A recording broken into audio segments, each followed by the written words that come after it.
একটু পিডিজ এর ভিতরে ঢুকে যাই। অনেকে মনে করে যে মেবি আমি অ্যানাবলিক্স নিলে আমার এই মাসল গ্রো করবে। আপনি মনে রাখবেন যেখানে আপনার মাসল টিস্যুর পরিমাণ কম, ধরেন আপনার লোয়ার চেস্ট দুর্বল, আপনার লোয়ার চেস্টের টিস্যুর পরিমাণ কম, আপনার আপার চেস্ট স্ট্রং, ওই জায়গায় টিস্যুর পরিমাণটা বেশি, ভলিউম বেশি টিস্যুর।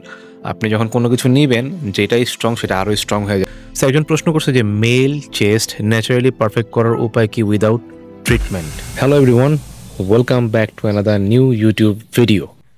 তো ফাইনালি অনেক কষ্ট করে টাইম বের করতে পারছি এবং এখন থেকে আমি ইউটিউবের ভিডিও আপনাদের জন্য কন্টিনিউ করব এবং কন্টিনিউ আপনাদের কোয়েশ্চেনের অ্যান্সার প্লাস যতটা সম্ভব আমি ইনফরমেশন আপনাদেরকে প্রোভাইড করার চেষ্টা করব। আমি আজকে একটা প্রশ্নের উত্তর দিব এবং ট্রাই করব এটা যতটুকু ডিপ এবং ডিটেল আপনাদের সঙ্গে শেয়ার করা যায়। সো একজন প্রশ্ন করছে যে মেল চেস্ট ন্যাচারালি পারফেক্ট করার উপায় কি উইদাউট ট্রিটমেন্ট? এখন চেস্ট পারফেক্ট করা, এটাতে আপনি কি মিন করতেছেন?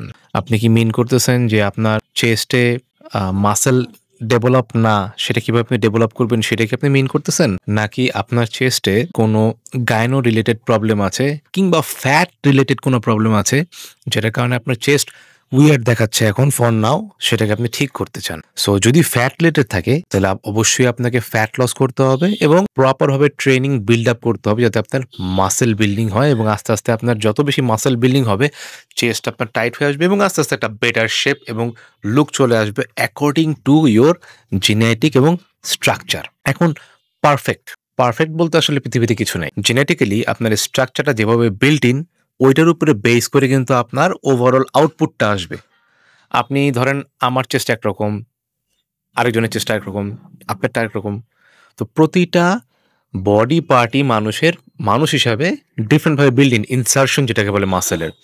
তো সেইটা কিন্তু আমরা চেঞ্জ করতে পারবো না। আমরা যেটা পারবো সেটা হচ্ছে আমাদের যেইটা আছে সেটার উপরে কাজ করে আমরা সেটাকে ইমপ্রুভ করতে পারবো। হ্যাঁ, সো রিয়েলিস্টিক চিন্তা আমাদের করতে হবে। আমরা চাইলেও আরেকজনের মতন হতে পারবো না। ফর এক্সাম্পল দেখবেন কারো চেস্ট জেনেটিক্যালি আপার চেস্ট অনেক ওয়েল বিল্ড থাকে, লোয়ার চেস্টটা ওয়েল বিল্ড থাকে না। লোয়ার চেস্ট টু সাইড চেস্টের এরিয়া শ্যালো থাকে, ওরকম থিকনেস কিংবা ওরকম পপ আউটটা থাকে না। এখন দেখা যায় যে অনেকে এই লোয়ার চেস্ট বিল্ড আপ করার জন্য দিন রাত লাগায় ফেলায় ওয়ার্কআউট করতে করতে, এবং দেখা যায় যে আপার চেস্টের ওয়ার্কআউটটা ফোকাস দিয়ে করতেছে না, লোয়ার চেস্টে সে দিন রাত একাকার করে ফেলতেছে। বাট এইটা কিন্তু কাইন্ড অফ রং অ্যাপ্রোচ আমি মনে করি। ধরেন আপনার লোয়ার চেস্ট যদি উইক হয় আর আপনার আপার চেস্ট যদি স্ট্রং হয়, আপনার ফোকাস করা উচিত ব্যালেন্স। লাইক আপনি কন্টিনিউয়াসলি আপনার আপার চেস্ট ট্রেনিং করে যাবেন এবং লোয়ার চেস্টও ট্রেনিং করে যাবেন। এখন যদি আপনার আপার চেস্টটা যদি আপনার স্ট্রং পার্ট হয় এবং এটা যদি আপনি কন্টিনিউয়াসলি পুশ করেন এবং এটাকে ডেভেলপ করতে পারেন, তাহলে কিন্তু আপনার চেস্টে একটা অলরেডি পাওয়ার লুক চলে আসবে, কারণ আপনার আপার চেস্ট স্ট্রং।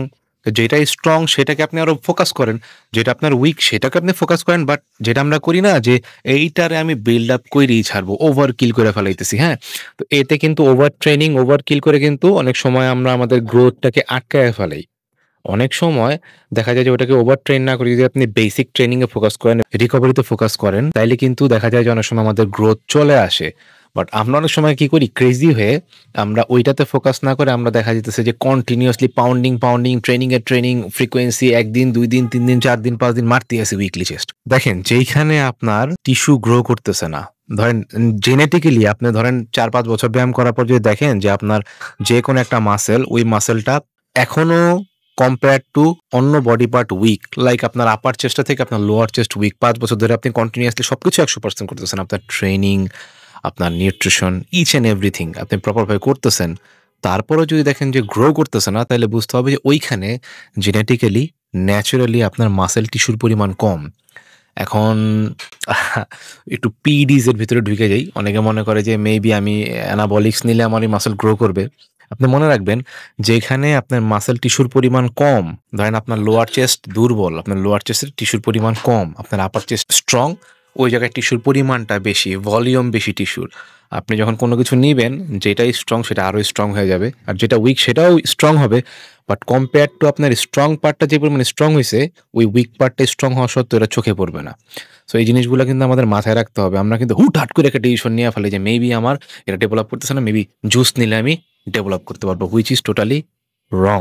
এখন আসেন যদি মেডিকেল রিলেটেড কোনো সমস্যা হয়, লাইক আপনার ওখানে পার্মানেন্ট কোনো গায়নো গ্ল্যান্ড আছে, সেক্ষেত্রে আপনার ডক্টরের পরামর্শ নিতে হবে, সেটাকে রিমুভ করতে হবে। এবং এটা যদি এরকম হয় যে চেস্ট ফ্যাট শুধুমাত্র, কোনো গায়নো গ্ল্যান্ড ডেভেলপ না, তাহলে সেক্ষেত্রে আপনি প্রপার ডায়েট এবং ট্রেনিংয়ের মাধ্যমে সেটাকে রিকভারি করতে পারবেন এবং বিল্ড আপ করতে পারবেন। এবং একটা জিনিস কি জানেন?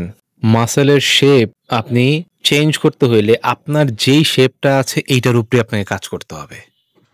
এটা আমি ডিমোটিভেট করার জন্য বলতেছি না। এটা হচ্ছে রিয়ালিটি চেক, যেটা আপনাকে ফার্দার পুশ করতে হেল্প করবে। আমরা অনেক সময় মনে করি যে আমার চেস্টের শেপ এরকম, আমি ধরেন কথার কথা এক্সাম্পল দিলাম, আমি আর্নল্ড শোয়ার্জনেগারের মতন চেস্টের শেপ চাই, কিংবা ধরেন জন এব্রাহামের মতন চেস্টের শেপ চাই।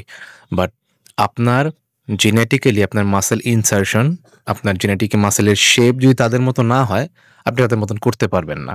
বাট আপনি যেটা করতে পারবেন, আপনার কাছে যেটা আছে সেইটাকে যদি আপনি প্রপারভাবে রাইট অ্যাপ্রোচ, রাইট অ্যাপ্লিকেশন, এই সব কিছু আপনার ট্রেনিং, আপনার নিউট্রিশন, হ্যাঁ, রাইট গাইডলাইন, এই সব কিছু দিয়ে আপনি এটা থেকে একটা বেটার আউটপুট নিয়ে আসতে পারবেন। এই ছিল আমার আজকের ভিডিও টপিক। তো যারা অনলাইন কোচিং করতে যাচ্ছেন, আমি অনলাইন কোচিং এনরোলমেন্ট আবার শুরু করে দিয়েছি। যারা 1-on-1 অনলাইন কোচিং করতে যাচ্ছেন তারাও যোগাযোগ করতে পারেন। আমি এখন আবার ক্লায়েন্ট এনরোলমেন্ট শুরু করেছি। So till then, take care, সবাই ভালো থাকবেন। এবং এখন থেকে ট্রাই করবো আপনাদের জন্য উইকলি অ্যাটলিস্ট 1টা থেকে 2টা ইউটিউব ভিডিও ফুল ফরম্যাটে ডিটেইল এক্সপ্লেন করে আপনাদের জন্য করার। আপনাদের কোনো কোয়েশ্চেন থাকলে আপনারা কমেন্ট বক্সে জানাতে পারেন, এবং please subscribe my YouTube channel. So আমি আস্তে আস্তে, যদি আপনারা আমাকে সাপোর্ট করেন, আমি আমার চ্যানেলটাকে গ্রো করতে পারবো এবং আরও কন্টেন্ট আপনাদের জন্য নিয়ে আসার ট্রাই করবো। টিল দেন, টেক কেয়ার, ভালো থাকবেন। Thank you.